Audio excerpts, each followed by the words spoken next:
Ok, alors on va commencer par une petite introduction. Donc là, ça commence pas, c'est juste pour vous donner des mots de vocabulaire. Donc, je vais vous proposer un discours sur une personnalité du monde de la musique, le grand chef d'orchestre Herbert von Karajan.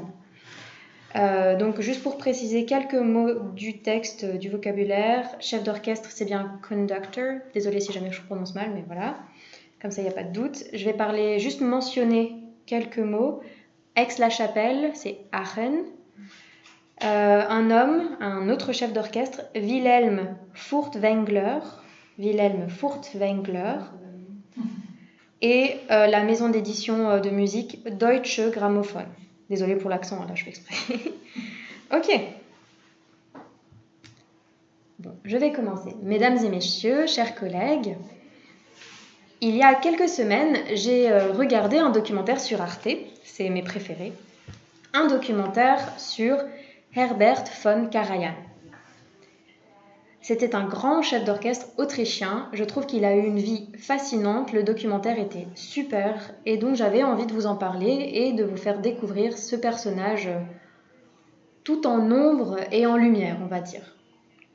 Alors, quelques dates.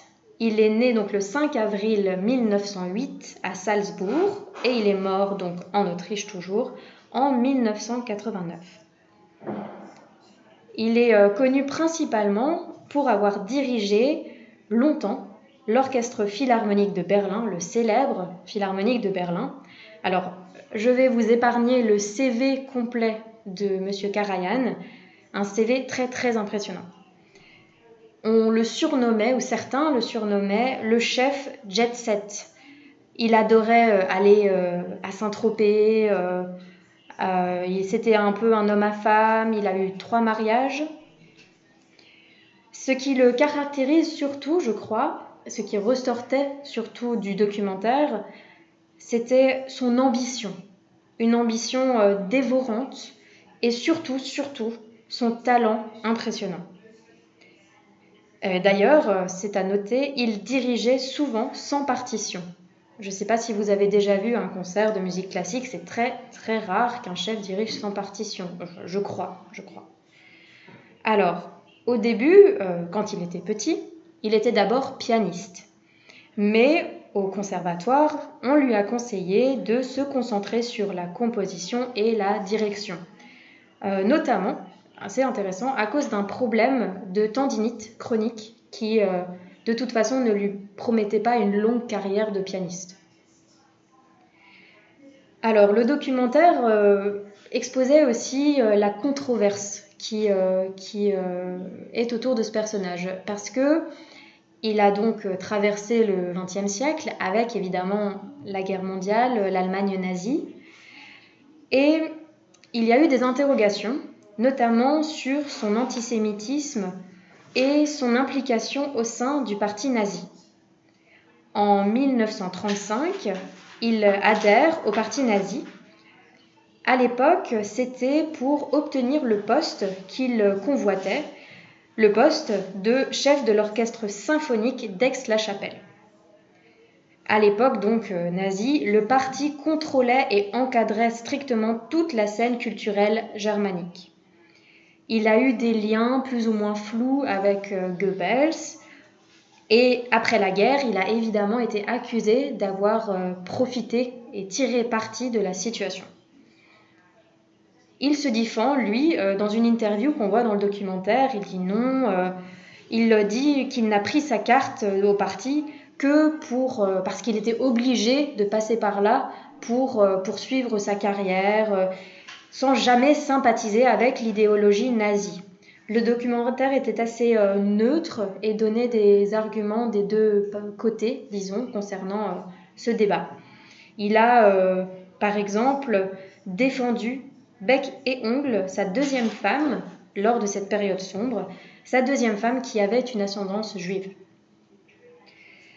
Après la guerre, il a été écarté de la société musicale germanique pendant plusieurs années, donc à cause de ses liens avec l'élite nazie, de près ou de loin, avéré ou non. Quelque temps, donc, il déménage en Italie pendant quelque temps avec sa femme, mais c'est tout de même le moment où il commence sa carrière internationale. Et là, ça commence. Il est invité partout, en France, en Italie, à New York.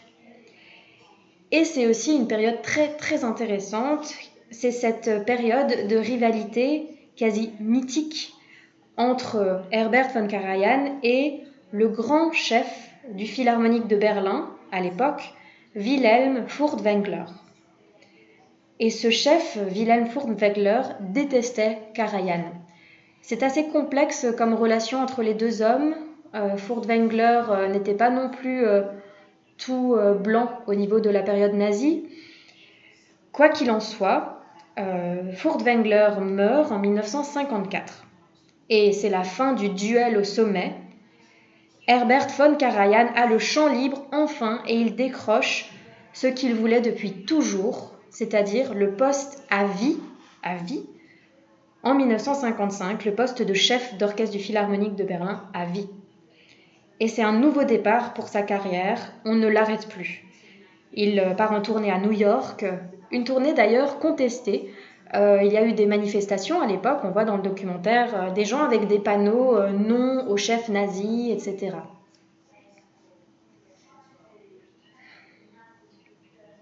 Même sa personnalité en lui-même, le personnage est controversé. Beaucoup de musiciens le trouvaient horrible, avec un sale caractère, méchant. Dans l'interview que j'ai vue de Karajan dans le documentaire, le chef se défend en disant « Eh bien, ceux qui ne pensent pas comme moi la manière de faire des efforts quand on joue, eh bien, ils n'ont rien à faire dans mon orchestre. Les autres, par contre, eux, je les emmène le plus loin et le plus haut possible. » Et il a même eu une réplique célèbre à la fin d'un concert. Il a dit à ses musiciens « Messieurs, nous avons mieux joué que ce dont nous étions capables. » Et moi, c'est une citation qui m'a beaucoup marquée, qui me marque beaucoup, parce que je joue moi-même dans un orchestre et j'ai déjà ressenti ça en présence d'un très bon chef d'orchestre. J'ai déjà effectivement eu cette sensation de mieux jouer que ce que je me serais cru capable de faire. Je sentais qu'avec le mouvement de tout l'orchestre, je réussissais à faire des choses que je n'arrivais pas à faire d'habitude. Cette sensation de mieux jouer donc avec autrui que seul. Et c'est vraiment une sensation incroyable. Alors, revenons-en à Karajan. On le sait un peu moins, il était absolument passionné de nouvelles technologies. Il s'intéressait par exemple aux compact disques, comme disaient nos grands-parents, donc les CD. À l'époque, c'était la pointe de la technologie pour enregistrer et écouter de la musique. Il a notamment investi beaucoup d'argent chez Sony, l'entreprise Sony, et c'est d'ailleurs grâce à lui, grâce à son influence, que cette entreprise a installé son QG en Allemagne. Et puis, du moins à l'époque. Et puis, vers la fin de sa vie, il est pris d'une sorte de frénésie. Il tient à enregistrer en studio, donc pour des CD, en studio le plus de morceaux possible avec son orchestre. Et il a notamment travaillé énormément avec les éditions musicales Deutsche Grammophon, qui sont devenues un peu, pour certains, la référence, la version parfaite pour certains toujours. Hein. Tout est controversé en musique. Il y a eu une affaire très très intéressante qui m'a vraiment fascinée dans le documentaire, c'est l'affaire en 1982 de la première femme soliste. Non, pardon, de la première soliste femme, oui, c'est la même chose. Pardon. Il entre à cette époque en grave conflit avec plusieurs de ses musiciens qui s'opposent à la nomination de Sabine Meyer comme clarinettiste solo. Clarinettiste solo, c'est un poste très convoité dans les orchestres symphoniques. Les musiciens, presque tous des hommes évidemment, s'opposent à la nomination et pour la première fois de toute sa vie, peut-être, Karajan n'a plus la confiance et l'obéissance aveugle de ses musiciens. D'habitude, ils le suivaient au bout du monde, ils avaient pour certains une idolâtrie pour lui, vraiment, certains le vénéraient comme un dieu. Mais là, pour la première fois, il y a un conflit très grave. L'affaire fait la une des journaux et finalement, il doit renoncer à engager Madame Meyer. Alors pour conclure ce résumé de ce documentaire, on pourrait dire que Karajan était très très engagé pour rendre accessible la musique classique à tous. Pour lui, la musique classique ne devait pas être réservée à des élites. La musique classique, devenir populaire, appartenir à tous, et il a vraiment énormément travaillé en ce sens. Alors pour finir, j'avais envie d'une petite note humoristique avec une blague du documentaire. Ceci pour vous donner un peu l'idée de l'importance du personnage sur la scène musicale et culturelle internationale de l'après-guerre. Donc voilà la petite blague. C'est Karajan qui monte dans un taxi. Le chauffeur lui demande « Où allez-vous » Et Karajan lui répond « Peu importe, on a besoin de moi partout. » Merci beaucoup.